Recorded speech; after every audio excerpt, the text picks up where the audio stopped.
Bienvenue dans la matrescence, vous écoutez l'épisode 124 de la saison 5. La matrescence, ça te dit quelque chose, ce mot ? Allez, pour faire court, c'est la contraction des mots maternité et adolescence pour expliquer la naissance d'une mère, no big deal. Depuis 4 ans maintenant, ce podcast s'intéresse aux bouleversements majeurs que peuvent vivre les femmes à leur entrée dans la parentalité. Et tu sais quoi ? La patrescence, ça existe aussi. Donc ce podcast s'adresse à tous les parents, ou non d'ailleurs, qui veulent cheminer ensemble vers un monde meilleur et plus accueillant pour leur enfant. Oui, parce qu'ici, on parle aussi éducation, et j'assume complètement aborder des thèmes dits d'éducation bienveillante ou respectueuse. Tous les vendredis, je reçois des spécialistes passionnantes et passionnants pour t'expliquer ce nouveau monde dans lequel tu as mis les pieds. Et au fait, je suis qui moi ? Je suis Clémentine Sarlat. J'ai créé ce podcast à l'arrivée de ma première fille en 2017, le tsunami de ma vie. Et à la base, je suis journaliste dans le sport, à la télé, mais j'aime bien avoir 1000 casquettes, donc tu m'as peut-être déjà aperçu dans ta télé pour parler rugby ou tennis. J'ai 3 filles, assez rapprochées, et j'ai accouché 2 fois à la maison, et ça aussi, ça fait partie de qui je suis. Allez, bienvenue dans ce podcast, let's go. Cédric Rostin a créé le podcast Papatriarcat en 2020, afin de porter des sujets autour de la parentalité en tant que père, mais aussi pour déconstruire les stéréotypes de genre et défendre une vision de l'éducation non violente. Pour Cédric, qui a longtemps été manager dans un grand groupe français, les questions d'éducation se répercutent ensuite dans le monde de l'entreprise. À l'époque, il était déjà dans une démarche de comprendre pourquoi tel ou tel comportement sexiste pouvait prendre place au travail. Alors quand il est devenu papa d'une petite fille il y a 4 ans, Cédric s'est plongé encore plus dans toutes ces questions avec l'envie d'être un porte-voix pour donner d'autres visions de la paternité détachées du patriarcat habituel. De toutes ces réflexions est né aussi un livre, Tu vas être papa, avec Blachette à l'illustration, pour parler directement au père. Dans cet épisode, Cédric nous raconte son cheminement personnel, les obstacles, les questions auxquelles il a fait face pour devenir un père le plus à l'écoute possible et surtout un père qui ne perpétue pas la culture sexiste et violente de notre société. Si vous avez des hommes dans votre entourage, c'est un épisode à leur mettre dans les oreilles. Je vous souhaite une très bonne écoute.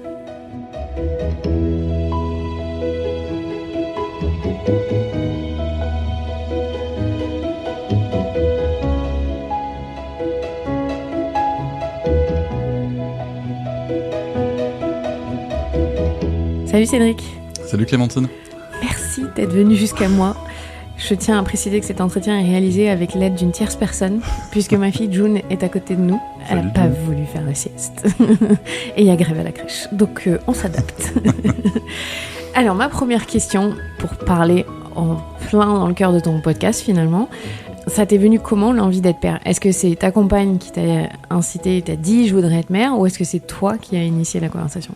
Eh bien, figure-toi que c'est moi. C'est moi. Alors, je suis devenu papa à 35 ans, du coup, mais en fait, à 28 ans, je sais pas absolument pas d'où c'est venu, hein, mais pouf, j'avais terriblement envie d'être papa. Okay. Voilà, j'ai vraiment cette envie, tu vois, viscérale, que je contrôlais pas vraiment. Et ça m'a pris à 28 ans. Et c'est marrant, ce qui s'est passé, c'est que c'est à partir de ce moment-là que je me suis dit, ok, mais en fait, c'est quoi être papa ? Et si tu veux, j'ai commencé à réfléchir un peu sur le sujet en mode... Bon, je veux pas être un père violent par rapport à ce que moi j'avais pu connaître, puisque moi, tu vois, j'ai connu la gifle, le martinet, la punition, l'humiliation, enfin tout le paquet, la fessée bien entendu, tout le packaging de l'époque, années 80-90, et je savais que je voulais pas ça en fait. Parce que depuis tout petit, je me disais quand même, j'avais toujours ce sentiment d'injustice par rapport à cette violence-là, et je me suis rendu compte que, en fait, si je faisais pas ça, je savais pas trop ce que c'était. Qu'être un papa, j'avais aucun rôle modèle qui me permettait de m'identifier dans la non-violence. Donc voilà comment ça m'est venu. Et puis ça m'a travaillé pendant plusieurs années, puisque tu vois que ça a pris du temps, parce que ma compagne, elle a été étudiante encore à ce moment-là, dans sa étude dentaire, et elle voulait vraiment avoir fini, tu vois, qu'on soit un peu installé pour enclencher le truc. Et la vie a voulu que, donc là c'était 28 ans, ouais, de mes 30 à 32 ans, je fasse une thérapie. Et tout à coup, je libère les émotions, parce que j'ai pas pleuré pendant 22 ans de ma vie quand même. Et si tu veux, tout à coup, je libère les émotions, et tout à coup, je me dis, ah oui, ok, c'est ça. Du coup, ça avait un côté presque violent, tu vois. Vraiment, t'es submergé tout à coup, parce que quand tu débloques, je crois que c'est ça qui fait peur aux mecs aussi, c'est que tu sens bien que si tu débloques, il y a un gros truc qui va sortir. Vaut mieux le laisser sortir, hein, les gars, faut laisser sortir et puis laisser couler. Et là, je me dis, mais en fait, ok, maintenant que je suis plus au clair avec mes émotions, je sens que je peux faire quelque chose avec ça en tant que père ou futur père, tu vois. Ouais, donc toi, tu as fait ce qu'on évite tous de faire, on devrait tous faire avant, faire une thérapie avant d'être parent. Ouais, ça, franchement, c'est un... Parce que le chamboulant est moins fort, forcément. C'est-à-dire que t'es plus, comme tu dis, t'es plus au clair avec ce que tu veux, qui tu es, et ce qui se passe en toi. Et c'est génial que tu t'es fait un cadeau quand même. C'est dans un contexte personnel qui n'était pas très heureux, mais en effet, c'était, comment dire, c'est extrêmement précieux. Je pense que dans mon parcours de paternité et même de vie tout court, il y a 2 moments qui sont extrêmement précieux, c'est cette thérapie et le congé parental. Sans ça, je serais clairement pas, en tout cas, j'aurais pas les convictions que j'ai aujourd'hui avec la force qu'elles ont aujourd'hui. Et donc là, quand vous décidez de faire un enfant, que arrive ta fille, donc tu découvres que tu as une fille, est-ce que là, tu as une conviction encore plus forte en te disant « je veux aller un peu plus loin dans ma déconstruction et dans ce que j'ai compris des émotions, tout ça », il y a un déclic ou ça vient plus tard? Je dis ça parce que voilà, tu as créé ce podcast Papatriarcat, c'est pas pour rien, il y a quand même un gros lien. Ah mais complètement, il y a un énorme lien. La question qu'on me pose souvent, c'est est-ce que si t'as vu un garçon, t'aurais fait pareil? Au tout début, quand on me posait cette question, certainement par ego, je répondais mais bien sûr. Bon, en vérité, non, pas du tout. Je pense que j'aurais sûrement réussi parce que ces questionnements étaient là, mais pas avec l'intensité, avec la rapidité surtout que demande le fait de penser le monde pour une fille, future femme. Enfin, sauf si elle veut un autre genre, mais ça la regarde. Mais voilà, en partant de ce postulat-là, tu vois. Après, le truc, c'est que quand l'annonce de la grossesse est arrivée, outre le fait que ce soit un moment merveilleux, j'ai vraiment commencé à engranger beaucoup de connaissances sur l'enfant, tu vois, sur le rapport à l'enfance, le développement de l'enfant, et surtout sur les violences donc dites éducatives ordinaires. Et j'ai vraiment... Donc c'était pendant la grossesse? Ouais. Le truc, tu vois, c'est que en fait, c'est vraiment tout un parcours de vie. Hein, tu vois, c'est ça le truc. Je vais reprendre, donc on va remonter un petit peu loin. C'est sûr, moi, j'ai commencé à bosser chez McDo en tant qu'équipier. Et moi, en fait, je suis rentré dans le monde du travail avec, à côté de moi, au-dessus de moi, tu vois, hiérarchiquement parlant, j'entends, j'avais des hommes, des femmes, blancs, noirs, arabes, en situation de handicap, aussi dans la hiérarchie. En fait, pour moi, c'était la norme. Tu vois, que le sexe, le genre, l'origine ne soit absolument pas un frein à quoi que ce soit. Je remercie mon patron pour ça, c'est vraiment chouette. Je me suis aperçu ensuite dans mon parcours professionnel que c'était pas du tout la norme partout. Et à côté de ça, si tu veux, donc j'étais dans le milieu du handball, j'étais arbitre de haut niveau de handball, et le handball a été quand même très en avance, très précurseur sur la féminisation, notamment de son arbitrage, et sur la professionnalisation de son haut niveau féminin. Et c'est vrai que je me rappelle avoir eu vraiment des personnes qui m'ont formé en me disant le handball féminin, c'est pas le même que le handball masculin, ça faut pas se mentir, mais l'art du jeu est tout aussi important que le handball masculin. Bien entendu, il y avait d'autres voix qui disaient que c'était du sous-handball, etc. mais ça existe, hein, faut pas se mentir. Mais moi, si tu veux, j'ai tout ce parcours de vie-là où je me dis, ok, ça c'est la norme, ça c'est la norme. J'ai aussi un parcours, disons, plus personnel, tu vois, dans les relations amoureuses, peut-être qu'on en parlera après, mais qui là était plus classique, je pense. Mais j'ai aussi connu, tu vois, les discussions dans le vestiaire entre garçons, etc. Tout ça pour revenir à... J'arrive aussi maintenant au moment où je suis papa, si tu veux, donc j'ai tout ce parcours professionnel, sans préjugés sexistes, enfin, sans trop de préjugés sexistes, il y en avait quand même pas mal, mais beaucoup moins qu'ailleurs. Et si tu veux, je suis aussi formé, donc j'ai un master en gestion d'entreprise avec une spécialisation en coaching, donc j'ai connu aussi le management dit bienveillant. Il met des guillemets quand il dit ça. Je mets des guillemets, parce qu'en fait c'est comme tout, si tu veux. Et on te dit management bienveillant, et puis après à un moment on te dit il faut faire du pognon. L'histoire voudra, en tout cas mon histoire professionnelle voudra que c'est justement en misant sur l'humain et sur la bienveillance que c'est comme ça qu'on fait du pognon, bizarrement. Quand les gens vont bien, ils travaillent mieux, c'est ouf, c'est incroyable.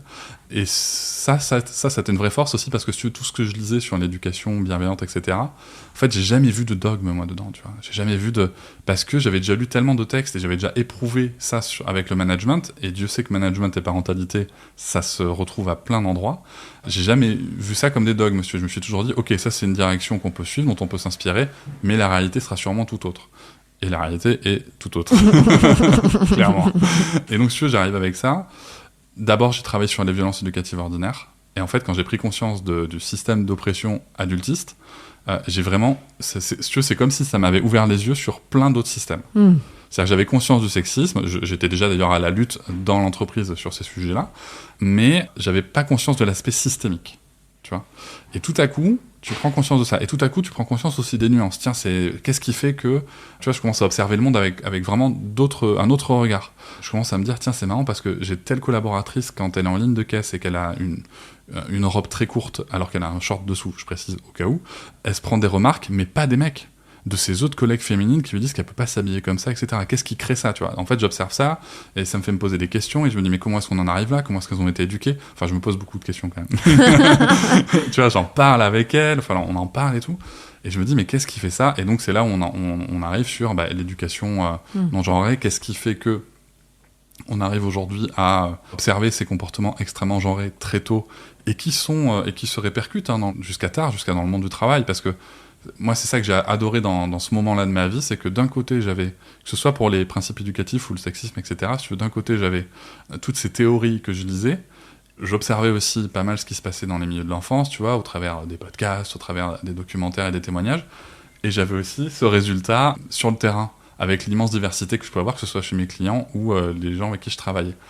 Et je me disais, c'est incroyable à quel point tout ça est lié, quoi. À quel point on peut, depuis tout petit, partir avec une croyance qui va nous limiter toute notre vie du fait de notre genre. Mais là, fille comme garçon, c'est juste que c'est pas les mêmes, quoi. Et quand j'apprends que j'ai une fille, fort de tout ça, alors moi, en fait, je m'en foutais, que ce soit une fille ou un garçon. Ça avait beaucoup d'importance pour ma compagne, mais pour moi, pas du tout. Et si tu veux, il y a ce moment où je me dis, ok, très bien, on connaît le sexe. Et après, c'est là où je me dis, waouh, qu'est-ce que ça va donner? Et il y a cette campagne de Care France, enfin de Care International. Je sais pas si tu connais le hashtag Dear Daddy, cher papa. Non, je crois pas que ça me dise quelque chose. On va la republier bientôt sur les réseaux en collab, parce que je leur ai proposé. C'est très très émouvant comme vidéo. Je crois que je pleure à chaque fois que je la regarde, et je vais la voir une bonne dizaine de fois parce que je l'utilise dans des formations. C'est une campagne en fait où ça commence par cher papa. Donc t'entends une voix féminine qui dit ça, et en fait c'est une fille qui fait une lettre à son père. Ah si, ok, j'ai vu. Tu vois? Oui. Et donc elle passe par toutes les étapes de la culture du viol, et ce à quoi aussi le père a participé, etc. Et moi en tant que père, ça me fracasse, tu vois. Je viens d'être papa à ce moment-là, je vois ça me fracasse. Ça a vraiment été un truc où je me suis dit, il faut faire quelque chose. Il y a ce truc, si tu veux, qui est très égoïste, qui est extrêmement égoïste, j'ai envie de pouvoir regarder ma fille dans les yeux dans 20 ans, si tu veux, quand elle aura 20 ans, et lui dire, bah écoute...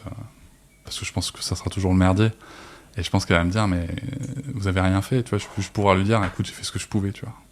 Ça m'émeut un peu.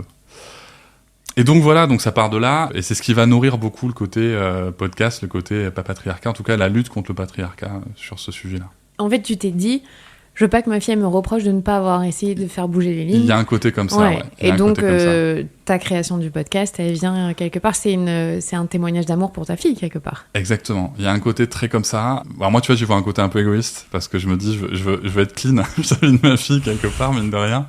On peut être égoïste et oui, aussi vouloir... Ça amène quelque chose. En tout cas, ça part d'un désir personnel.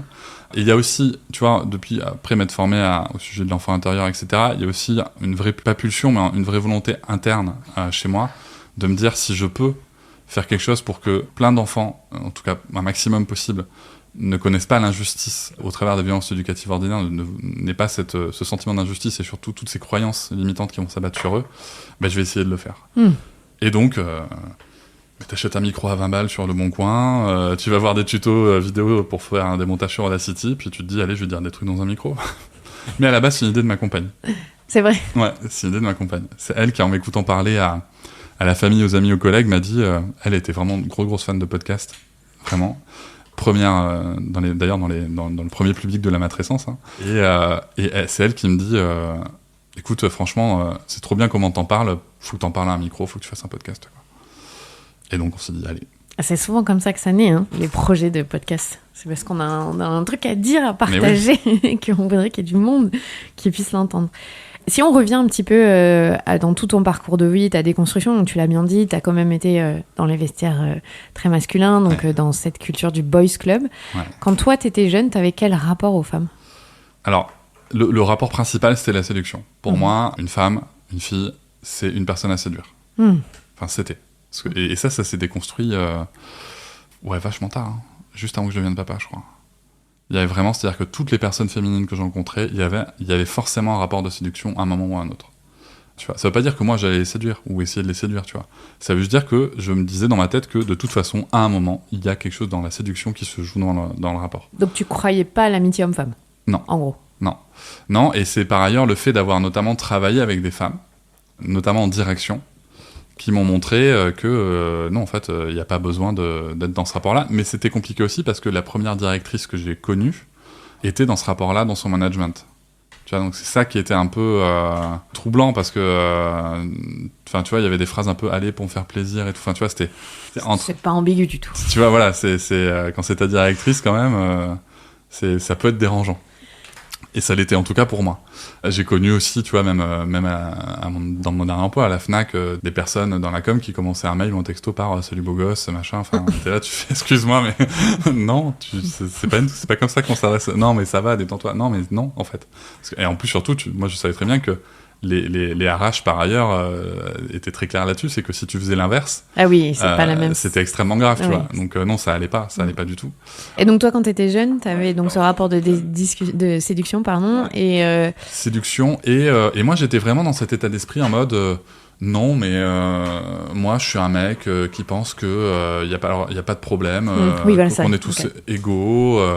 Que tu pouvais ça pas va. voir la réalité féminine. Ouais, je le pensais vraiment. Enfin, je pensais que moi j'étais comme ça, tu vois.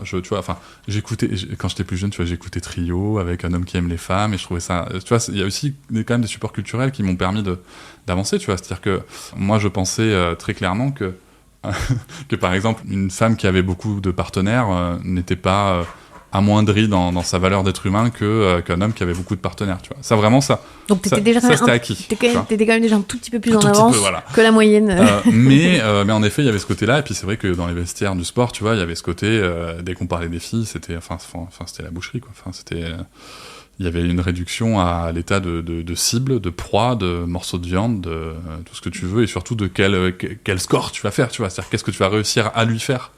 Et sans se poser la question de est-ce qu'elle était d'accord, tu vois. Donc ça, oui, ça a été très... Enfin, à mon grand regret, oui et non, parce que, ma foi, j'ai évolué.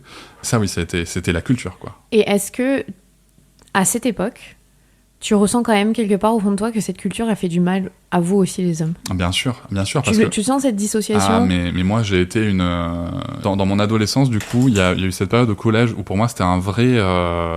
il fallait que j'aie une copine, quoi. À la base, j'étais de taille un tout petit peu plus grand que la moyenne. Aujourd'hui, je suis 1m93. Avant, j'étais un tout petit peu plus grand que la moyenne et j'étais gros. Et puis un jour, bref, suite à un voyage au Burkina Faso, j'ai perdu 15 kilos en 2 semaines. J'ai fait une grosse poussée de croissance en même temps. Et en fait, je suis rentré, j'étais grand et mince. Et ça a changé beaucoup de choses. Et du coup, en plus, tu veux, j'avais vraiment cette pression. Il faut que j'ai une copine. Et maintenant, si tu veux, quand j'y repense, je me dis, mais ça venait d'où, tu vois ? Ça venait de ça venait du fait il faut avoir une copine, ça venait du fait que c'était un peu la normalité. Tout ça étant bien sûr entretenu par des récits plus ou moins véridiques de soi-disant Don Juan. Non, mais tu vois, faut être clair là-dessus aussi. S'il y a jamais des adolescentes qui nous écoutent, enfin, en tout cas les gars, vos potes vont raconter beaucoup de choses qui sont pas vraies.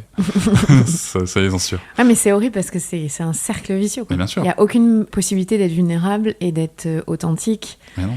J'ai pas, moi, cette sensation chez nous, les filles adolescentes. Non, et puis en plus, t'avais... on a d'autres problèmes, mais pas sur ça, en tout cas. Moi, je sais qu'à cette époque-là, si tu veux, les discussions, à partir du moment où t'avais une copine, les discussions entre mecs, c'était juste est-ce que tu as touché les seins, est-ce que tu as glissé tes doigts quelque part, enfin voilà, c'était ça, tu vois. Fallait passer les étapes. Tu sais, un peu comme ils disent aux États-Unis. Par contre, est-ce que tu la respectes? Est-ce que non, ça, il n'y avait pas ça. Vous avez un échange profond? Est-ce qu'elle t'apporte quelque chose? Ça, il n'y avait pas ça. Ça, il n'y avait pas ça. Et je me rappelle très bien qu'en plus, à ce moment-là de ma vie, j'écoutais des chansons, tu vois, j'écoutais des chansons de Maria Carey, que je trouvais très belles, qui me procuraient une certaine dose d'émotion. Et en fait, je les écoutais en cachette. Ah. Tu vois. C'est-à-dire que j'avais acheté le CD avec de l'argent aussi obtenu illégalement, mais bon, bref, ça c'est une autre histoire. Et je l'écoutais en cachette, en fait, quand j'étais tout seul à la maison, dans le lecteur CD, ou dans mon... tu sais, on avait le lecteur CD portable en Walkman, là, avant. Et j'écoutais ça en cachette, parce qu'il fallait pas. Fallait pas être sensible comme ça, fallait pas... Quand je regardais un film et que je sentais qu'il y avait une émotion trop forte, ou j'arrêtais le film, ou je partais, je disais qu'il fallait que j'aille aux toilettes, ou... Enfin, tu vois, c'était ça. Donc t'imagines bien que parler de sentiments profonds à une meuf...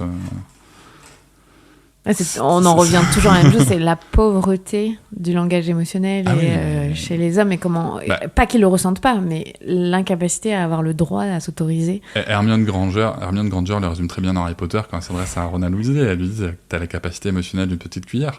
En tout cas, la capacité à les exprimer, tu vois. Parce que les émotions, elles étaient là. Je me rappelle de moments où je suis là dans ma voiture, donc là tu vois j'ai un peu grandi, où je suis là dans ma voiture et dans des moments de vie, que ce soit romantique ou même des décès, tu vois, des choses comme ça, des moments un peu durs, où j'ai envie de pleurer, et ça fait une espèce de pression, ça monte, tu vois, et ça me serre le crâne, tu vois, ça me serre le crâne, j'ai mal à la tête, j'ai la nausée et tout, mais je ne pleure pas. Et ça sort pas. Et ça ne sort pas. Oh là là. Et ça ne sortira que en thérapie. Mais ça ne doit pas sortir. Il y a vraiment cette phrase qui me dit « Ok, t'es triste, ok, mais ça ne sortira pas. » C'est fou parce que quand les gens te disent « Oui, mais la société a aucun impact », mais si, en fait. Ah mais si, non. Ce n'est que la représentation culturelle, le discours qu'on peut entendre à la télé, dans les magazines. Et heureusement, aujourd'hui, il y a des podcasts. Heureusement, il y a des choses aujourd'hui qui déconstruisent un peu tout ça. Mais l'époque où toi et moi, on a grandi, c'est encore pire pour nos parents, mais nous, on a quand même on a grandi dans une culture très imprégnée par la télé. Ouais. Avec énormément de contenu qui venait que d'un seul endroit, la télé. Aujourd'hui, je trouve qu'il y a quand même une source très diversifiée. Et on était tous formatés de la même manière, avec des gros clichés. Et moi, ça te fait ça, j'imagine, mais quand tu regardes des films des années 90, tu te dis « Waouh, c'est chaud, en fait, je croyais que ça, c'était bien. » Il y a pas longtemps, j'ai refait l'intégrale de Buffy contre les vampires. Ah, j'adorais Buffy. Et j'ai adoré Buffy, mais t'as pas les mêmes lunettes. T'es là, tu dis « Ok, alors ça, c'est sexiste, quand même. » Mais à l'époque, c'est pour ça qu'il faut recontextualiser. Les comportements des mecs sont quand même hyper toxiques, tous. À commencer par ce cher Spike qui, malgré le non-consentement de Buffy, va la harceler. C'est vrai. Pendant plusieurs saisons quand même, jusqu'à la fin. Et voilà, mais c'est pareil, il y a La Belle et la Bête, il y a plein de choses avec lesquelles on a grandi. La Belle et la Bête, c'est quand même l'histoire d'un mec qui va séquestrer une meuf en menaçant la vie de son père jusqu'à ce qu'elle accepte de rester avec lui, tu vois. C'est pas rien. Alors je sais qu'on peut me dire oui mais attends il y a pas que ça et tout. Ouais, enfin c'est quand même bien ça tu vois. Donc c'est vrai qu'il y a tous ces modèles là et encore une fois dans les séries, dans les films, on peut même parler de la paternité. Dans quel film dans les années 80-90 même début 2000 on a vu des pères compétents? Je veux dire 3 hommes et un couffin, les 3 frères, tout ça ce sont quand même des histoires de mecs qui sont juste totalement incompétents en tant que pères. Tu vois, les 3 frères, je pense, c'est le summum quand même. Ah oui, tu vois. Et pourtant, tu vois, pour moi, c'était. Je suis marré, tu vois. Et je pense que je rigolerai encore à d'autres trucs parce qu'on peut quand même avoir du second degré, même si on est militant. Mais c'est vrai qu'à l'époque, c'était surtout la transposition d'une norme. Est-ce que tu avais des réflexes quand même encore un petit peu quand tu as commencé à être père d'une petite fille, un peu sexiste, même nous les femmes on en a des réflexes sexistes, et qui étaient difficiles à éliminer? Bien sûr, je pense que le premier réflexe sexiste que j'ai eu, c'était plutôt dans ma tête, en fait. C'était de me dire, c'est une fille, il faut que je la protège. Tu vois, c'était pas c'est mon enfant, il faut que je la protège. C'était c'est une fille, il faut que je la protège. Ça, c'est vraiment des pensées qui m'ont traversé l'esprit. Le truc, c'était aussi de me dire, et c'est marrant parce qu'une fois que tu as bien travaillé le sujet, tu sais qu'il y a des études qui ont été réalisées là-dessus. Mais par exemple, quand Sarah pleurait, bébé, pour moi, c'était forcément de tristesse, tu vois. Tu vois, c'est-à-dire qu'il y a des études qui ont été menées là-dessus, en 1976, etc. Je crois que tu as interviewé Manuela Spinelli de Parents Féministes qui en a largement parlé sur le sujet. Et en fait, tu vois, je suis juste soumis aux mêmes stéréotypes que n'importe qui. Le seul avantage que j'ai un petit peu, notamment aussi grâce à la thérapie, c'est que quand la pensée vient, si tu veux, je l'analyse en fait. Elle pleure, je vais plus chercher plutôt pourquoi elle pleure plutôt que de me dire elle pleure forcément de tristesse, etc. C'est marrant parce que tu vois, moi je suis tombé dans d'autres travers en fait. C'est-à-dire que en voulant faire une éducation non genrée, je suis pas très sensible au fait que ma fille veuille grimper partout et tout, tu vois, qu'elle veut jouer avec des camions, des voitures, je m'en fous, au contraire. Par contre, en fait, dès que je la vois jouer avec des gars, tu vois, dans une phase très rose, très licorne, très paillette, peut-être que c'est qu'une phase, peut-être que ça restera. Mais en fait, j'ai vraiment eu ce moment de me dire « Merde, on a tout raté !» Alors que pas du tout. Pas du tout, parce que l'éducation non genrée n'implique absolument pas d'imposer à une fille d'aimer le bleu et les camions et les soldats, etc. C'est juste que c'est justement ne pas lui interdire ça, mais ne pas non plus lui interdire d'aimer le rose. Donc c'est vrai que tu vois, j'ai plutôt des réflexes dans l'autre sens maintenant, qui sont un peu durs. Après, j'ai vraiment des questions où je me rends compte de mon incompétence sur plein de sujets. Tu vois, c'est-à-dire que dès maintenant, là, je me dis... mais les règles, tu vois, comment ça se passe. Je me suis aussi beaucoup intéressé au sujet on en avait parlé d'ailleurs dans notre épisode ensemble, sur qu'est-ce qui se passe quand je la vois qui se frotte, quand elle a 2 ans, là, qu'elle découvre un peu son corps, qu'est-ce que je dois faire, qu'est-ce que je dois pas faire. Et c'est là où on voit qu'on n'est pas construit pareil. Parce qu'il y avait aussi ça, il a vraiment fallu travailler ces sujets, parce que un garçon qui se touche le zizi, c'est normal. Alors, j'ai dit zizi alors que normalement je dis pénis, hein, mais bon, bref. En fait, tu vois, pareil, là, réflexe, il y a le June, je me dis je vais dire zizi, alors qu'avec ma fille, je dis totalement pénis. Un garçon qui se touche le pénis, donc c'est normal, et une fille qui se touche la vulve, ça serait sale, voilà, ça serait grave, etc. Et ça, en fait, c'est vrai que, mine de rien, même si je maîtrise le sujet, c'est des pensées qui sont là, tu vois. Et c'est des pensées qui viennent, tu vois. C'est comme une petite voix que tu dis, mais quand même, pour une fille, ça va pas. Et puis en plus, toi, tu sais, il y a l'environnement. Tu vois, je repense à une personne qui est proche de Sarah, qui lui avait dit ma chérie, il faut te brosser les cheveux parce que c'est important d'être belle pour les autres pour sortir. Et je me rappelle, parce que j'étais dans ma chambre, je fais pardon. et je suis arrivé un peu en mode, alors peut-être de manière un peu virulente par ailleurs, mais un peu en mode non. Chérie, si tu te brosses les cheveux, c'est pour ton confort, pour ton hygiène. Les autres, on s'en fout, tu vois. Et c'est vrai que je suis un peu, tu vois, j'ai un petit peu cette sensibilité-là à l'opposé, tu vois. Et qui peut être parfois un peu épidermique. On les a tous sur les sujets qui nous touchent un peu, hein, c'est normal. Et est-ce que quand elle naît, Sarah, tout de suite arrive à... Tu vois, on parle souvent de le père, il n'arrive pas à prendre sa place parce que la mère, elle prend trop de place, surtout dans l'allaitement. Et bon, je trouve que c'est très cliché. Et, bon, bref, je suis pas tellement d'accord avec ça. Il y a aussi le fait que le père, il a juste sa place. Mais que parfois, ça arrange aussi de se dire que c'est plus facile de pas y arriver ou de dire la mère prend trop de place. Enfin bref, toi... Est-ce que ça a été simple ? Est-ce que vous avez mis du temps à trouver votre rythme ? Comment ça s'est passé ? Dire que ça a été simple, ça serait faux. Parce que, comme je l'ai déjà évoqué, je suis soumis comme tous les autres au même stéréotype de genre, à la même société qui me dit que c'est pas ma place, à commencer par la durée du congé paternité. Bon, moi, après, je renvoie toujours vers le livre de Sylviane Giampino, Pourquoi les pères travaillent-ils trop, qui est extrêmement éloquent sur le sujet, sans trouver d'excuses au père, mais juste comprendre que des fois même, tu peux être le père le plus en déconstruction de la Terre, le plus de bonne volonté, il y a quand même de sacrés bâtons dans les roues pour être père et prendre sa place dans la société. Mais en effet, il y a ce côté... au tout début, si tu veux, alors ce qui a été, encore une fois, extrêmement important, ça a été le congé parental. Ça a été vraiment hyper important. J'ai eu du temps avec ma fille, avec ma femme, et ça a été vraiment chouette. T'as pris combien de temps ? Alors, ce qui s'est passé, c'est que ma fille est née le 7 juillet. J'ai fait 1 mois avec ma femme et ma fille en accolant le congé paternité à des congés d'été. Ensuite, pour des raisons d'organisation du comité de direction pendant les vacances d'été, je suis retourné travailler 2 semaines. Mais en fait, c'était une très bonne décision, même si ça a été hyper dur. Ouais, ça a vraiment été très dur, mais bref, peut-être qu'on y reviendra. Et ensuite, je suis revenu de mi-août à un petit peu plus que mi-octobre, à fin octobre. Et ça a été vraiment chouette parce que du coup, ça fait un petit peu plus de 3 mois avec ma femme et ma fille. Et ce qui a été chouette aussi, ça a été que j'ai repris le travail définitivement, on va dire, après que ma compagne ait repris. Et j'ai eu 2 semaines où Noëlla avait partiellement repris, et donc où j'ai pu monter en autonomie. Pour revenir quand même sur ta question par rapport au rôle du père, maintenant, avec le recul et tout, il y a quand même quelque chose qui vient toucher à la masculinité, en tout cas la façon dont on construit les petits garçons. C'est qu'en fait, je pense qu'il ne faut pas mentir aux gens.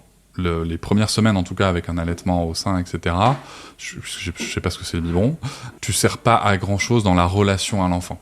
Et de toute façon, tu n'interagis pas plus que ça avec un bébé qui vient de naître. Faut pas, voilà. Par contre, ton rôle, c'est de prendre soin. C'est-à-dire qu'en fait, t'es pas protagoniste de l'histoire. Ah. Et ça inverse les rôles. Les garçons, on n'est pas habitués. On n'est pas habitués, tu vois. C'est vrai. Vous n'avez plus le pouvoir, là. Enfin, on n'a plus le pouvoir. Et puis même, quand tu regardes quand tu regardes dans les parcs de jeux, dans les fratries, quand tu regardes, ou même dans les groupes d'amis qui jouent ensemble, ou à l'école, les garçons qui font quelque chose, c'est toujours merveilleux, et les filles qui font quelque chose, c'est toujours... normal, voilà. Oui. Bon, ça va. Une fille qui parle, par exemple, alors visiblement, une fille qui parle bien, entre guillemets, c'est normal. Un garçon qui parle bien, c'est incroyable. Par contre, tu vois, une fille qui a une motricité très développée, il paraît que c'est moins répandu, aussi par la socialisation, et bon, on va pas non plus développer tous les sujets, mais il paraît que c'est moins répandu, en tout cas c'est moins reconnu, alors qu'un garçon qui a beaucoup de motricité, c'est normal, mais lui, on va quand même lui dire qu'il est incroyable. Alors que la fille, si elle grimpe quelque part, on va pas lui dire qu'elle est incroyable. Tu vois, elle, quand elle fait des trucs, c'est juste... Ok, c'est bien. Alors que les garçons, vraiment, c'est toujours incroyable. Qu'est-ce qu'il est fort, qu'est-ce qu'il est intelligent. Donc ça rejoint le fait que t'as changé une couche, incroyable. Exactement. Tu sors son enfant en poussette dans le parc, incroyable. Et ça rejoint aussi le fait que les mecs attendent qu'on leur dise que ce soit, qu'ils soient incroyables. Tu vois, c'est vraiment quelque chose là qu'il faut aller chercher, qu'il faut aller déconstruire. Et c'est là aussi où les mamans, mais d'adultes, devraient peut-être arrêter de dire que leur fils est tout le temps incroyable. Oui. Les pères aussi, ils devraient peut-être aussi. Les pères aussi, bien sûr. Non, mais oui. En fait, si tu veux, c'est que tout est lié, quoi. Oui. Tout est lié. C'est pas... on peut, après, attention, pas non plus servir d'excuse aux hommes et aux darons qui nous écoutent, c'est que on a la main là-dessus. Mais c'est pas aussi simple que... Prends le sujet, quoi. C'est pas aussi simple que ça. Non, et c'est vrai que moi, j'ai souvent fait cette réflexion, c'est nous, en tant que femmes nées dans les années 80-90, on a grandi en sachant que, ok, on aurait une carrière, mais qu'on s'arrêterait à un moment ou un autre pour notre congé maternité. Les hommes avec qui on partage nos vies n'ont absolument jamais construit l'idée qu'à un moment donné dans leur carrière, ils feraient une pause pour s'occuper d'un enfant. Donc quand nous, on se retrouve à l'âge d'avoir des enfants, on leur dit « Bah non, mon gars, on aimerait bien que tu fasses une pause. » Ah bah non. Ouais. Et eux, la déconstruction, elle est trop violente, en fait. C'est marrant parce qu'en fait, au moment où on enregistre, je travaille sur un manuscrit qui parle notamment beaucoup de puissance paternelle et d'histoire de la paternité. Et c'est ça aussi le truc, c'est qu'en fait, t'as quand même ce vieux refrain qui traîne depuis quand même des millénaires dans notre culture, puisque notre culture est largement inspirée du droit romain, donc de cette place du père tout-puissant dans la famille. Et, le patriarche. Oui, exactement. Le chef de famille. La notion n'a disparu de nos textes qu'en 1970. Et c'était hier quand même, tu vois. Tout comme le terme puissance paternelle, par ailleurs. En fait, c'est pas. Il y a beaucoup d'hommes, pères. C'est pas tant que. Moi, je suis toujours très prudent quand on dit qu'ils s'investissent pas. C'est pas tant ça. C'est qu'en fait, le standard de s'investir est extrêmement bas. Tu vois, c'est-à-dire qu'à partir du moment où tu travailles, où tu ramènes à manger de l'argent pour acheter à manger à ta famille, parce que c'est quand même ta meuf qui va faire les courses, à partir du moment où tu fais ça, ça va, tout va bien. Tu vois, tu fais le job. À partir du moment où de temps en temps, tu vas faire une sortie avec les enfants, bien entendu avec maman qui prépare le sac et qui planifie tout, mais à partir du moment où tu vas faire ça, tu fais le job.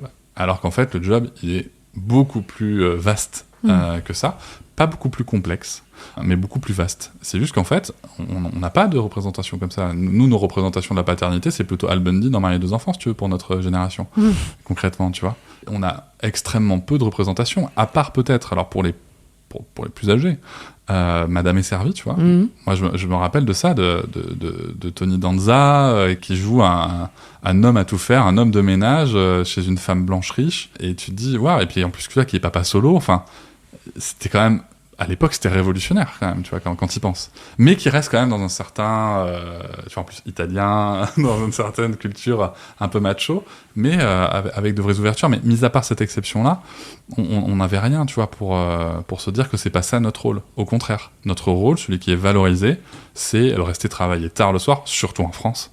On adore les réunions, on adore perdre du temps, on adore... faire du présentiel. Du présentéisme même, tu vois. Mais qui est au détriment de la famille et donc de l'investissement des pères dans la famille et toujours, du coup, la mère qui prend le relais. Et ça a été un gros sujet, tu vois. Quand j'étais chez McDo, je me rappelle d'un moment où donc je travaillais de nuit aussi. Donc j'étais responsable de nuit. Et si tu veux, il y a mon directeur, sa femme accouche en pleine nuit. Voilà, sa femme accouche. Il m'appelle genre vers 3-4 heures du mat et il me dit « Oui Cédric, écoute, ma femme vient d'accoucher. » Lui, il devait prendre la suite le matin. Il me dit « Je vais avoir un peu de retard. » Mais moi, si tu veux, je me rendais pas compte, tu vois. Je me rendais pas compte de l'enjeu. Et en fait, c'est en racontant cette anecdote il y a pas longtemps que je me suis dit « Ah putain, mais quand même, si, il y avait vraiment quelque chose. » Et il a fallu que ce soit le directeur de marché qui me rappelle genre 1 heure après, qui me dit « Non, mais il viendra pas. Il viendra pas. Et attends, il me dit « Il va quand même prendre ses 3 jours. » C'était son 3e enfant en plus, C'était son 3e enfant. D'un côté, je me dis, bon, c'est chouette, parce qu'il y avait ce côté où on l'a pas laissé revenir travailler tout de suite, je veux dire, en termes d'heures, et en même temps, on lui a laissé que 3 jours, tu vois. Et c'était déjà pas mal. Et c'était déjà bien. Et moi, en même temps, tu vois, moi-même, je me disais, ah là là, il est cool quand même, ce directeur de marché, Alors que maintenant, avec le recul que j'ai, je me dis, mais déjà, il aurait dû prendre son congé paternité, il l'a pas fait, tu vois. Scandale. Tu vois. Donc, bon, c'est pour ça qu'on a vraiment des représentations qui sont très biaisées, puis en plus, il y a vraiment ce côté... Et dommageable pour vous, au final. Ouais, et puis c'est dommageable, et puis il y a vraiment ce côté, en fait, qui vient taper, donc là, allons directement sur les sujets qui fâchent. Il y a ce côté aussi de tout ce qui est féminin est mauvais. Il y a une phrase que j'aime beaucoup poser pour amener les gens à réfléchir aux stéréotypes de genre, c'est « Quelle est la définition d'un homme sans dire le mot homme ?» C'est une question qui a l'air toute bête comme ça, mais je vous mets au défi de le faire, tu vois. Vous qui écoutez, et toi peut-être. Et c'est vraiment une question qui est pas facile, parce qu'en fait, généralement, les premiers trucs qui nous viennent, ça va être des gros stéréotypes, et comme on n'est pas trop idiot, on va se dire non, mais je peux pas dire ça. Donc, vaut mieux s'écouter et se dire, ok, ces stéréotypes sont en moi. Mais en fait, il y a une vraie réponse sociale. En tout cas, que je tiens à transmettre, c'est que, pour la plupart des mecs, être un homme, dans les messages qui sont passés dans la société, c'est ne surtout pas être une femme. C'est-à-dire ne surtout pas correspondre aux stéréotypes qu'on va appliquer aux femmes. Donc s'occuper des enfants, donc avoir peut-être des gestes, une certaine grâce, si tu veux, avoir une certaine douceur. Et d'ailleurs, ça s'entend bien dans le langage, puisque dès qu'un homme ne correspond pas à ces stéréotypes-là attendus de virilité, donc il devient une femme, mais non, pas une femmelette, une tapette, etc. Il est efféminé. Il est efféminé, ça nourrit aussi l'homophobie ambiante, enfin voilà, ça vient chercher plein d'autres choses. Mais il y a vraiment ce côté où tout ce que nous dit la société, c'est ne soyez pas des femmes. Quoi qu'il arrive, ne soyez pas des femmes. Et ça, c'est un vrai message dont on doit prendre conscience, je pense. Est-ce qu'il y a eu à un moment des tensions entre toi et Noëlla, ta compagne, quand vous avez eu un enfant, justement par la charge mentale, parce que personne n'est exempt d'être parfaitement équilibré. Et est-ce que ça t'a touché dans ton ego, ta virilité, de te dire maintenant je fais bien les choses, pourquoi on me reproche quelque chose, ou comment vous l'avez géré? Alors, il s'est passé plusieurs choses. Parce que là, c'est vrai qu'on on parle beaucoup de moi, mais Noëlla a pris 2 décisions extrêmement importantes aussi. La première, c'était que j'étais en charge du carnet de santé. Et ça, ça a l'air de rien. Mais ça veut pas dire que je devais aller à tous les rendez-vous forcément, tu vois. Mais c'était moi qui étais responsable que ça soit suivi, etc. Pour elle, ça a été très difficile. Donc Noëlla est professionnelle de santé. Ah oui, là, tu touches. Et puis en plus, elle est un tout petit peu dans le perfectionnisme quand même. Et elle a fait un gros lâcher prise. Mais pour elle, et c'est une idée brillante qu'elle a eue, clairement. Et l'autre idée brillante qu'elle a eue, c'était que j'étais en charge du choix de mode de garde, du recrutement de la personne qui allait choisir un. Et oui. Parce que là, en fait, t'as pas le choix. Si tu veux pouvoir faire les entretiens correctement, il faut tout connaître de la vie de ton enfant. Et je me suis trouvé, et c'est marrant parce que si tu veux, je me rappelle très bien du premier entretien où je me trouvais quand même bien, tu vois, je me disais, attends, j'ai fait ça, je sais tout. Et donc Sarah avait les couches lavables, ça faisait un peu peur au nounou, et donc elle me dit, oui, les couches lavables, et là je lui dis, non mais les couches lavables, écoutez, moi-même je le fais, c'est facile à monter, on vous en fournit suffisamment, vous n'aurez pas de machine à faire. Oui, mais imaginons que je doive quand même en laver. Comment ça se passe? Eh ben je savais pas. Tu vois, je faisais énormément de choses, tu vois. Mais je savais pas laver les couches de ma fille, en fait. Et je me suis pas auto-flagellé pendant 15 ans, si tu veux, là-dessus. Mais je me suis dit, tiens, ça, je sais pas. Et en fait, ça permet de détecter ça. Et le truc, c'est que si je sais pas le faire, ça veut bien dire qu'il y a quelqu'un qui le fait. Tu vois? Donc, il y a eu ça. Et ça a vraiment été des gros apprentissages notamment sur le congé parental. C'est pour ça que ça a été vraiment un moment déterminant. Ensuite, ce qui s'est passé, c'est que, donc, on habite à Bordeaux, mais je travaillais à Poitiers. Et on arrive donc fin octobre 2018 avec moi qui retourne travailler à Poitiers. Alors, fort heureusement, dans l'entreprise que j'étais, bon, c'est la Fnac, hein, j'avais 8 à 10 semaines de congés par an, donc c'était plutôt cool, quand même, tu vois. Et en plus, ce qui s'est passé aussi, c'est que, comme j'avais pris un congé parental, j'avais pas perdu mes congés, donc tu vois, j'avais quand même de belles opportunités de période de congé devant moi, mais on a dû tenir comme ça. Bon, très concrètement, dès fin 2018, avec Noëlla, on se dit, ça va pas le faire. Ça va pas le faire. Pourtant, si tu veux, je faisais de mon mieux. Hein. Alors, des soirs où je dormais à Poitiers, mais quand je rentrais, tu vois, je rentrais à 20h30, je nettoyais le tire-lait, fatalement. Je nettoyais le tire-lait dès que je rentrais, ça je me rappelle. Je nettoyais le tire-lait dès que je rentrais, je m'occupais, de la lessive, de la vaisselle qu'il y avait à faire pendant 1h, 1h30, et ensuite, je mangeais un bout, et on se regardait une série, et on allait dormir. Voilà. Donc, tu vois, je faisais de mon mieux. Le week-end, pareil, tu vois, je prenais le sujet. Mais, clairement, c'était pas assez, quoi. Et donc, il y a ça. Et là, on se dit, d'un commun accord, du coup, mais avec pas trop le choix, on se dit, ça va pas tenir, faut qu'on trouve une solution. Et moi, je lui explique que j'aime beaucoup mon travail et que je veux pas partir comme ça du jour au lendemain. Déjà, 1, parce que je me sentais pas sécure de le faire. Et 2, parce que c'est un grand groupe et je voulais d'abord essayer de faire un rapprochement familial, tu vois, de demander à ce que ça soit fait. Ça n'a pas été fait, donc nous, notre deal, c'était 2019, on tente ça. Et par contre, début 2020, quoi qu'il arrive, je suis auprès de ma femme et de ma fille. Et ça, cette conviction-là, tu vois, je parle de conviction très forte, je n'ai pu l'assumer que parce que j'avais eu mon congé parental. Il y a ensuite, sur la charge mentale, il y a une autre anecdote quand même que j'aime bien raconter. Ça, c'était pendant le congé parental ou paternité, je sais plus, bref, juste après la naissance de Sarah. Bon, Noëlla, elle a une tendance à laisser traîner les trucs, les verres, tu vois, ou les tasses quand elle boit des boissons. Moi, je suis comme ça. Quand elle boit des boissons, tu vois, elle a tendance à laisser traîner. Et donc je ramassais. Et tu sais, ça fait partie de ces petits trucs qui t'agacent. Quand toi tu vis avec. Donc moi je ramassais. Et un jour en fait, ça m'a vraiment profondément agacé. Et Noëlla, celui-là vient me voir, elle me dit, mais pourquoi t'es agacé comme ça, machin? Et je lui dis, non mais ça me saoule. Non mais elle me dit, je sais que je laisse traîner, mais voilà, d'habitude ça t'agace pas autant. Je lui dis, mais en fait, tu vas me trouver con, mais il y a une petite voix en moi qui me dit, non seulement tu ramasses, mais en plus c'est elle la meuf. C'est elle qui devrait le faire. Tu vois, c'est-à-dire que Je venais d'être papa, j'avais déjà déconstruit beaucoup de choses quand même. Mais j'avais toujours cette petite voix, tu vois. Et ça a été... faut l'accepter, en fait. C'est ça qui est compliqué, c'est qu'il faut l'accepter en se disant, ok, bah, c'est là, mais je peux aussi faire le choix de ne pas l'écouter.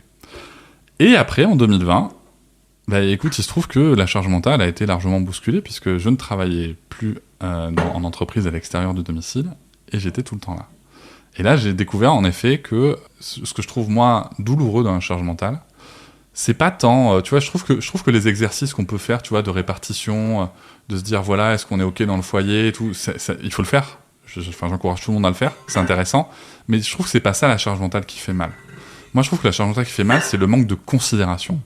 C'est, je vais te laisser mon assiette dans l'évier. Je vais voir qu'il y a un chat qui a vomi par terre, mais moi, je vais pas le nettoyer. On a 3 chats. et tu vois, c'est tous ces petits trucs. Je vois très bien qu'il y a du linge à ramasser, mais moi, je le ramasserai pas. Ou bien, je vais me déshabiller et laisser mes affaires sales par terre et le lendemain, ils y seront plus. Et voilà.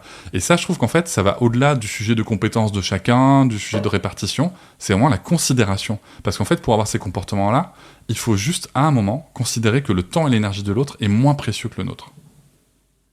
Et ça blesse. Tu vois, je l'ai vécu. Ça peut arriver que je le revive. Peut-être que Noéla aussi le revit, parce que je pense que par endroits, tu sais, il y a des micro-déséquilibres toujours quand même dans la relation. De manière générale, on est bien.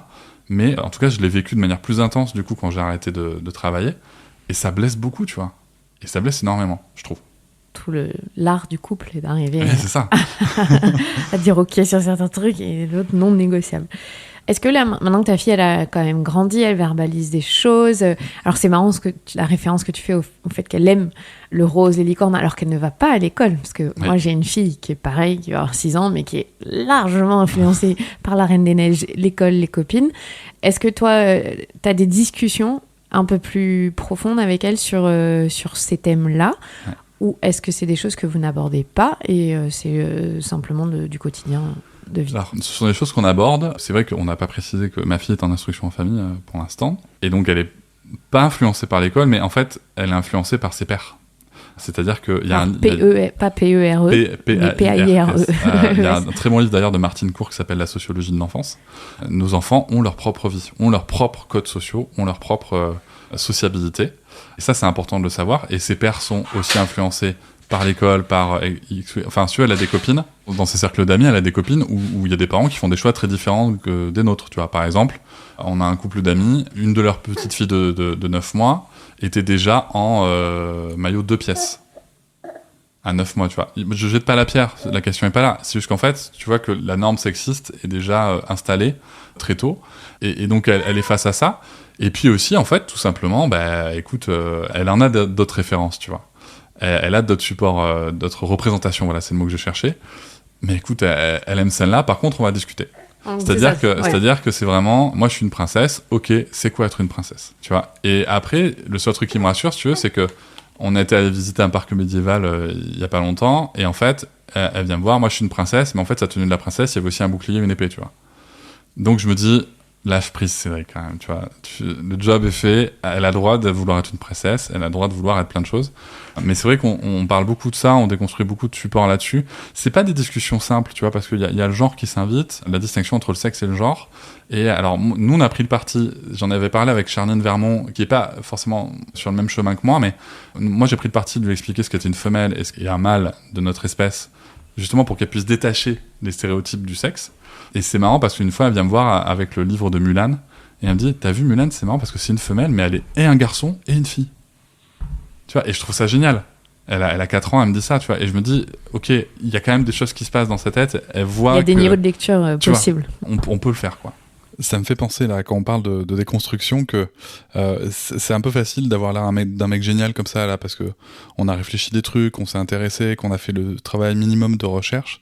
Mais je voudrais juste rappeler quand même quelque chose qui me semble hyper important, c'est que tout ça n'est possible, en fait, avant tout, en tout cas, que grâce au travail de femmes et d'associations féministes qui ont pris le temps, qui prennent le temps de m'éduquer, qui l'ont fait, qui continuent de le faire. Et voilà, je voudrais juste préciser ça parce que ça me semble important de jamais oublier que c'est grâce au travail avant tout de femmes qu'on peut avancer sur ces sujets. Qu'est-ce qui a été le plus fou, quelque part, qui t'a fait le plus halluciner dans ta déconstruction en tant que père et Pas forcément en tant que père, mais en tant qu'homme, de réaliser ce qu'est potentiellement être une femme dans ce monde? J'ai un moment très précis. Très très précis. J'ai une anecdote très précise vis-à-vis de ça. Donc, comme je disais, j'habitais à Bordeaux à ce moment-là et je travaillais à Poitiers quand je suis devenu papa. Et moi, si tu veux, il y a un truc que j'adorais faire quand je prenais le train, c'était être tranquille, tout seul, dans une voiture entière, tu vois. Et comme souvent je prenais le train tard, ça pouvait arriver. Et en fait, un samedi soir, je rentre donc sur Bordeaux. Et à la gare d'Angoulême, il se trouve qu'il y avait je sais pas comment appeler ça, des voyous qui détroussaient des gens dans le train. Et en fait, moi, si tu veux, j'étais parti dans la dernière voiture, la voiture 8, tu vois, au fond du truc. Et je sors mon ordi, ma Switch, machin, je me pose pour passer un petit trajet peinard, à jouer un peu, à travailler à moitié, etc. Et en fait, à ce moment-là, il y a 6 mecs qui rentrent à Angoulême et qui se positionnent à des endroits que je trouve un petit peu stratégiques. Et je sais pas pourquoi, si tu veux, il y a vraiment un truc en moi qui me dit « Casse-toi, Cédric, t'es pas en sécurité. » Vous comprendrez à la fin de l'histoire tout l'intérêt du truc. Et en fait, d'un coup, je prends mes affaires et je dis « Ah zut, mais c'est Angoulême » et je fais semblant que c'est là que je dois descendre. Je sors du train, je vois le contrôleur, je lui dis « Le train repart dans combien ?» Il me dit « 1 minute. » Je sors du train, je cours, je remonte 2 voitures plus loin. Je vois que les mecs étaient descendus et qu'ils étaient en train de me crier, tu vois, d'essayer de m'interpeller. Je remonte dans le truc et en fait, je vois que les mecs, tu vois, ils me regardent comme ça, ils me font des doigts et tout, donc je me dis « J'ai échappé à quelque chose. » Je rentre chez moi, je raconte ça à ma compagne, et je lui dis putain, j'ai eu chaud, je pense quand même, tu vois. Parce que bon, ils étaient 6 quand même aussi en plus. Et en fait, ma compagne, le premier truc qu'elle me dit, c'est mais d'où tu t'assois tout seul au fond d'un train? Et je dis bah, c'est quoi le problème, tu vois? Enfin, moi, tu vois. Et là, elle me dit mais oui, ok, t'es un mec, t'es grand, tu fais 1m93, mais tu fais jamais ça en fait. Jamais tu fais ça. Et là, en fait, je comprends, je me dis putain, mais elle pense à ça, elle. Et je dis mais toi, tu t'assois où? Elle me dit moi, je m'assois le plus près possible d'une famille pour commencer. Je repère les familles et même si c'est pas à ma place, je vais essayer de me rapprocher d'une famille, d'un couple, en tout cas pas d'un homme seul et surtout pas je vais rester seul avec plusieurs angévites comme ça au fond d'un train. Et là vraiment en fait, tu sais, j'avais lu des livres et tout, mais le fait que ce soit ma compagne, que moi j'ai vécu ce moment de peur, je me suis dit mais c'est ton quotidien. Et elle me dit bah oui. Et là je me dis ok, il y a vraiment du chemin à faire. Et là je me dis aussi tu vois, je veux pas que ma fille vive ça. Tu vois. Donc et c'est compliqué parce que là, tu vois, j'ai une vraie question à laquelle je n'ai absolument pas de réponse. Je me dis, d'un côté, si tu veux, il y a ce côté empathique de ma fille, ce côté confiance en l'humain, ce côté confiance en les autres. Et d'un autre côté, j'ai envie de lui apprendre le judo et le karaté pour qu'elle défonce tous les connards qui voudront l'emmerder. Tu vois. Ouais, il y a la réalité de ce que notre société est. C'est un petit peu compliqué parce que là, du coup, sans aucun stéréotype sexiste, je veux aussi que s'il lui arrive quelque chose, elle puisse se défendre. Tu vois. Donc ouais, c'est compliqué, mais il y a vraiment eu ce moment-là qui m'a percuté en mode ah mais si c'est ça être une femme, mais c'est pas possible en fait. Je sais même pas comment vous faites, tu vois, d'avoir cette peur permanente là. Je sais même pas si c'est une peur, je pense que c'est une capacité d'analyse permanente de c'est quoi mon environnement. Ouais, pour ta survie quand même. Et oui, donc on est en alerte tout le temps, ouais. Dans la rue, dans les transports en commun.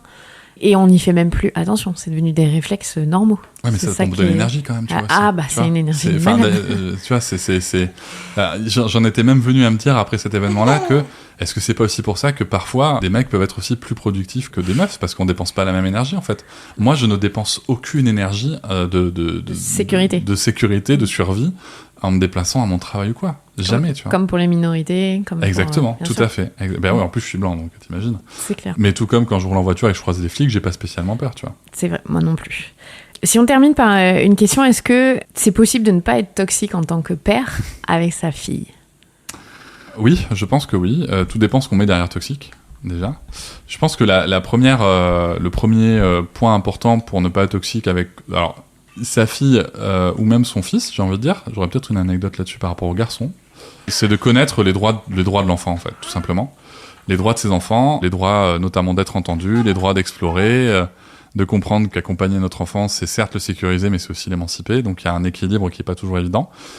Et après, moi, si tu veux, j'ai l'énorme chance d'être formé sur les sujets de relations toxiques. Je pense notamment au triangle dramatique de Karpman, donc avec les positions de sauveur, persécuteur, victime. Et c'est quelque chose que je travaille beaucoup avec ma fille, en fait. C'est-à-dire que j'essaye de... Ouais, vas-y, explique. En fait, j'essaye de pas me mettre dans un mode de persécuteur, c'est-à-dire d'être dans la critique, dans le reproche, quand c'est moi qui ressens des choses. Ça, c'est un premier point. J'essaye de ne pas la mettre en position de victime, du coup, en ayant moi ces rôles-là, mais aussi, j'essaie de la sortir des positions de victime qu'elle peut reproduire. Tu vois, par exemple, quand elle va essayer peut-être de geindre, se plaindre sur des moments où pourtant elle maîtrise les comportements et où visiblement ses besoins sont comblés, je vais plutôt l'encourager à chercher la solution, tu vois, plutôt que se concentrer sur le problème, histoire qu'elle ne s'installe pas dans cette position de victime. Attention, quand je dis position de victime, je parle toujours dans le cadre du triangle de Karpman. Et puis il y a surtout la position de sauveur, ou de la sauveuse. Parce que ça, c'est quelque chose du coup que j'observe énormément, et c'est ce que j'appelais déjà dans le monde professionnel la toxicité douce. Parce qu'en fait, les sauveurs et les sauveuses, et c'est pour ça que je voudrais un petit peu développer ça, c'est quand même des situations où on va aller aider l'autre alors qu'il ne nous a rien demandé. Et là, le message qu'on passe, c'est que tu es quand même un petit peu incompétent, t'es pas capable. que sans moi, tu n'y arriveras pas, et qu'en plus, généralement, il faut me dire merci parce que moi, j'attends une reconnaissance, tu vois. Et en fait, ça installe souvent beaucoup de choses. Alors, j'ai beaucoup vu ça dans le monde professionnel, je suis très étonné de voir ça. Enfin, maintenant, je suis plus étonné, mais au début, ça m'a beaucoup étonné de voir autant ça dans les comportements parentaux, et j'y inclus ma propre mère, hein. Je vais venir chez toi, je vais faire des trucs alors que tu m'as rien demandé, et c'est vrai que je fais très attention avec ma fille. C'est-à-dire que très tôt, je lui ai demandé si elle voulait de l'aide, à commencer par signer, tu vois, grâce à Marie Kao, Little Manbow, on avait appris des signes, et j'avais vraiment voulu développer le signe aider, pour pouvoir demander à Sarah très tôt, est-ce que tu as besoin d'aide, est-ce que tu veux qu'on t'aide, pour vraiment développer ça. Parce que pour moi, c'est vraiment les trucs, tu vois, je vois trop de situations où... Alors là, bizarrement, on parle souvent de belles-mères dans ces cas-là, qui viennent, qui aident, qui font un truc, ou de mamans qui aident, qui font un truc, et puis on va répondre non mais écoute, là j'avais pas besoin, etc. Et en fait, du coup, les mamans vont se victimiser en mode oui mais attends, c'est bon, calme-toi, elles vont te placer toi en tant que persécuteur ou persécutrice, et en fait, tu rentres dans un triangle dégueulasse. Oui, après c'est aussi parce que ça a été leur rôle assigné toute leur vie quasiment. Bien sûr, donc, ça veut pas dire que c'est pas toxique. Je dis pas le contraire, mais c'est vrai que là c'est sociétal aussi. Exactement. C'était leur rôle, totalement. et se détacher de ça demande un travail il y a un long. côté très reconnu, tu vois. C'est pour ça que j'ai appelé ça, tu vois, de la toxicité douce. C'est-à-dire c'est très, voire ordinaire même si on veut. C'est-à-dire c'est très accepté. Ça peut être aussi un mécanisme d'attente de reconnaissance, tu vois. C'est-à-dire qu'à un moment, quand quelqu'un vient chez toi, déjà que tu sais même pas si tu l'as même pas demandé de venir chez toi, juste qu'elle a les clés, elle se dit tiens, je vais passer chez mes enfants ou chez ma fille ou chez mon fils. Et puis ah ben tiens, je m'aperçois que le linge, il y a du linge qui traîne, je vais m'en occuper. Ah ben mince, dis donc en fait, c'était pas sale et c'était une tenue pour le soir parce qu'il voulait sortir. Enfin en fait, si tu veux, tu te retrouves avec de très bonnes intentions, mais avoir des comportements toxiques quand même. Et la meilleure façon de s'assurer de pas rentrer dans la toxicité en tant que sauveur ou sauveuse, ben, c'est de s'assurer du consentement de l'autre pour l'aider. Bien entendu, votre bébé de 2 mois, voilà. Non, ouais. Là, on parle de communication avec des adultes. Ouais, alors mais avec même des enfants assez parlent. tôt, tu peux, tu vois, parce qu'il y a vraiment ce côté-là, tu vois, et il y a ce côté très très attentiste de la position ensuite de victime quand tu la développes, c'est que tu deviens très attentiste. Il y a d'ailleurs un TEDx que je vais publier en post là dans quelques jours, d'une enfant de 10 ans. Je l'ai vu, il est incroyable. Voilà. Quand elle dit arrêtez de regarder les écrans, non, c'est pas celui-là ? Même pas. Ah, je sais. Non, elle parle pas d'écran. Ah ouais, non, c'est de Anyu Sun. Il a quelques années. Et en fait, elle parle des parents chasse-neige. Qu'elle a appelé elle chasse-neige. Et en fait, qui s'assurent que leur enfant ne rencontre aucune difficulté. Ah, tu vois. Et elle leur dit non, mais. Et j'aime bien cette phrase qu'elle a. Elle dit Children have their own lives. Laissez vos enfants vivre leur vie, tu vois. En gros, c'est le message. Et c'est vrai que je trouve ça hyper intéressant de développer ça aussi parce qu'on a tous ce côté, on veut tellement protéger que il faut qu'il leur arrive rien. Mais le problème, c'est que si on fait ça, ben justement, il va rien leur arriver. et c'est un problème. Donc il y a ça. Et après, il y a aussi ce côté. Je pense aussi qu'il faut pas tomber dans l'excès inverse. Et je voudrais juste en profiter pour ouvrir une petite parenthèse parce qu'il y a pas longtemps, je participais à une table ronde. Et il y a une personne qui a dit quelque chose qui m'a vraiment interpellé, une militante féministe qui m'a vraiment interpellé, qui m'a dit il faut arrêter d'être gentil avec les petits garçons. Et je suis pas d'accord avec ça en fait. Parce que, et ça c'est grâce à mon épisode avec le défenseur des enfants que j'ai compris ça, c'est qu'en fait, avant d'être des petits garçons ou des petites filles, nos enfants ont un statut qui est celui de l'enfant. Et qu'ils ont des droits. Et que la meilleure façon, je pense, d'apprendre aux garçons à respecter les droits des autres, c'est de respecter les leurs, tout en leur inculquant justement aussi le respect des autres. Et je pense que, tu vois, cette insinuation du genre dans le rapport à l'enfant aussitôt, je pense qu'on a aussi, nous adultes, vraiment des choses à réfléchir, quoi. Si on termine cet entretien, sur quoi tu as envie de t'améliorer en tant que père ? Là, tu as parlé au début, les règles, tout ça, parce que là, on est dans la petite enfance, mais il va y avoir d'autres challenges avec des filles, femmes. Sur quoi tu sais que tu vas devoir t'outiller ? Alors déjà, actuellement, je veux pas non plus tomber dans le stéréotype de genre. J'ai une enfant aux cheveux longs, en l'occurrence une fille, mais en tout cas je me suis aperçu que j'avais aucune compétence de coiffure et que c'est vraiment une galère de ouf. Non, alors je m'améliore, pareil, tu vois, je travaille beaucoup, je la coiffe presque tous les matins, donc je m'améliore, mais en plus tu vois, elle a des cheveux bouclés, donc en plus Noëlla m'a appris que les cheveux bouclés, il y avait un traitement particulier, qu'il faut les mouiller, qu'il faut machin, qu'il faut faire du curl, je sais pas que, enfin, j'ai oublié les mots, mais en tout cas je fais. Et c'est vrai que je me dis, tu vois, on en parlait, il y a des choses qui sont faites en Angleterre et je pense qu'on va essayer d'organiser ça sur Bordeaux. C'est des ateliers en fait pour les papas et même peut-être certaines mamans, parce que quand j'en ai parlé sur les réseaux, il y a des mamans intéressées aussi d'enfants aux cheveux longs parce que voilà quoi. Donc et là je me dis, tu vois, il y a vraiment une compétence. Alors, ensuite, très concrètement sur le développement de Sarah, bon les règles, je me forme bien dessus, tu vois. Je travaille bien dessus, mais ça me fait pas peur parce que c'est pas du relationnel. Ce qui me fait très très peur. Mais je pense que c'est pas forcément du fait que ce soit une fille ou quoi, c'est quand elle aura des relations amoureuses. Et c'est pas une question de protéger ma fille, c'est en fait, tu vois, j'ai peur qu'elle souffre. J'ai peur. Et je sais qu'il faut passer par ça aussi, tu vois. Mais c'est pas des moments que j'ai envie. Enfin, tu vois, c'est pas des moments que j'ai envie de vivre, tu vois. En tout cas, je sais qu'il faudra bien y passer. Mais pourquoi ? Parce que si t'as aucun pouvoir et que tu dois lâcher prise. Mais bien sûr. Et que quand on maîtrise plus, c'est dur. Et que t'as ton enfant qui souffre et que voilà. En même temps, je me dis... tu sais, j'ai toujours aussi ce petit réflexe de me dire, en même temps, si demain elle avait une maladie grave, tu vois, tu saurais qu'il faudrait pour certains traitements qui la font souffrir et il faut le faire, etc. Mais là, je sais pas, tu vois, je pense que je suis plus sensible aussi parce que c'est un reste de ma condition. De ton adolescence. Ouais, et puis tu vois, exactement. Et puis de ce conditionnement c'est de l'émotionnel, c'est forcément compliqué, c'est forcément extrêmement douloureux, tu vois. Après, est-ce que tu crois pas qu'on me projette aussi ? Moi, j'ai eu une adolescence cool de ce côté-là, j'ai aucune peur là-dessus. Et aussi parce que ça fait partie de la vie d'avoir des émotions qui sont agréables ou désagréables. Mais qu'en fonction de comment nous, on a vécu notre adolescence, qui est une période particulière, on a cette peur que ça peut être très pénible. Ah mais bien sûr, bien sûr. En plus, tu veux, moi, c'est vrai que j'en ai déjà parlé dans le podcast, c'est que moi, en plus, tu vois, à l'école, j'étais harceleur. Donc, je vois bien les enjeux qui peuvent se jouer à différents endroits.